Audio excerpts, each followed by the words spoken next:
So now in our book, we're moving on to lesson 5. This talks about spirit guides. And it begins with talking about meditation and the belief that practice relaxation by way of meditation is a great way to get in touch with your spirit guides. He does talk about a exercise to do this with and acknowledges that there are many different ways, but this is just one way that has worked for him. And you have to be in a nice comfortable spot, wear some loose clothing, do anything binding on you. Binding clothing that's too tight can be distracting, you don't want that. Meditate somewhere where you know you will not be interrupted. You can sit quietly for 10 or 15 minutes at a time. He suggests sitting in a chair without your shoes on, so your feet are kind of in touch with the earth, so you're grounded. Doing this a couple times during the day is highly suggested. He says early morning or late evening is a good time for meditating. Not only is exterior noise likely to be less, but the general vibes of the atmosphere are going to be more conducive to relaxation. So, for me, sometimes I usually get to work early, so I'll kind of hang out in my car for about 30 minutes and take about 10-15 minutes to kind of close my eyes and meditate and ground myself that way. And then also in the evening, kind of right around bedtime is usually good for me. I find myself real relaxed at that time. And the method that he talks about, take 3 good deep breaths, really fill your lungs as you inhale, then squeeze out every little bit of air as you exhale. And you can use a visualization while you're doing this. When you're breathing in, kind of feel yourself being filled with this bright white light.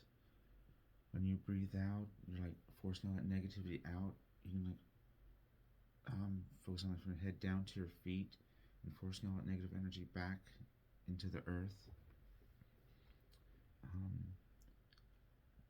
Try as much as possible to think of nothing in particular, and you're going to find you've got different intrusive thoughts, and just kind of acknowledge those, but then let them go. Some good advice he has is your conscious mind is like a spoiled child. It's constantly demanding attention. It can be disciplined. It can be taught to sit quietly and wait. And the more you do this, the more you're going to make progress on this. The first couple of times, or the first dozen times, it didn't feel like I was really getting anywhere. And it was kind of a breakthrough point where I'm like, all right, kind of got through that. And really, you just gotta put the time and effort into meditation. And at the end of your meditation period, reverse your relaxation technique. Go back through your body from your top of your head down to your toes. And this will leave you feeling refreshed and energized. And finally, end up by opening up your eyes. One nice thing that he does talk about is safeguards. When people do meditation or mediation, we've all heard stories about people using Ouija boards and some bad things happening. And so we'll talk about different safeguards for using things like that.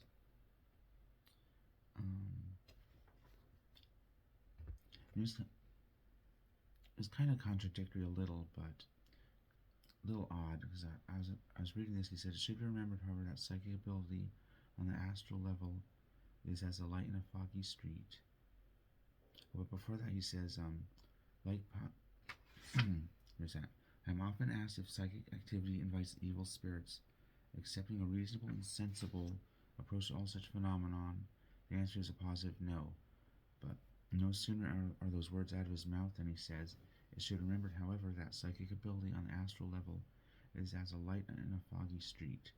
Therefore, uncontrolled or denied the spiritual stimulus of upliftment afforded by the guides, it can expose you to mischievous or lost spirits that, once attached, can be difficult to dislodge without firm refusal of psychic activity on the part of the medium. So, he says it's safe, but bad things can happen, and That's really something that's come up three different times. This he says, psychic ability on the astral level is as a light in a foggy street. And I remember my first teacher was saying, once you start practicing, it's like you're lighting a bonfire in the middle of a desert on a dark night. And you're going to attract other spirits that are coming to see what this new practitioner can do. And I was reading a book about psychic protection, and that author also made that same statement. And that I found to be true in my own life. I remember the first time I did a 3-candle spell, that's when Freya came to me. And then right after that, I made a protection amulet, and I had another spirit come to me that night and kind of check me out. So with that in mind, he says, with all this in mind, it behooves the sensible medium always to take precautions just in case. It takes but a moment to erect a psychic barrier around you, and then he'll go through an exercise of how to do that, and that was really, really great. And then right after that exercise, he talks about spirit guides and guardian angels and different kind of spiritual protections that we can use in our spirit team.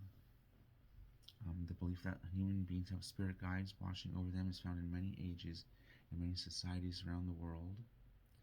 And spiritualism in general agrees that we each have a spirit guide. He says it's not someone that we choose, they choose us. And you might also have more than one. So after that, he'll talk about a doorkeeper, a gatekeeper. And this is a guy that'll work with you closely in your mediumship. He says that this gatekeeper will ensure that spirits that are there are ones that you want to attract, and help keep out ones that are unwanted. Sometimes when I use my black mirror and I'm going to open up a portal to different places, I'll have my dragon. I'll tell my dragon to stand guard and not let any unwanted spirits back through the portal.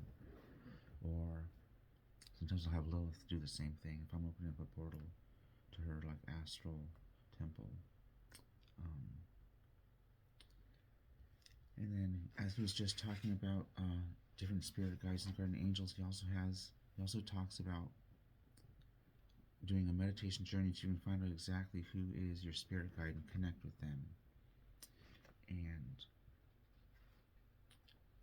it's really quite kind of a nice lengthy meditation journey that he goes into to help do this. And I think if you're following along in the book, you should really go ahead and do that. I think it'll help you a lot. And also getting in a meditation practice where you do a little bit in the morning, a little bit each night, and just kind of working at it gradually.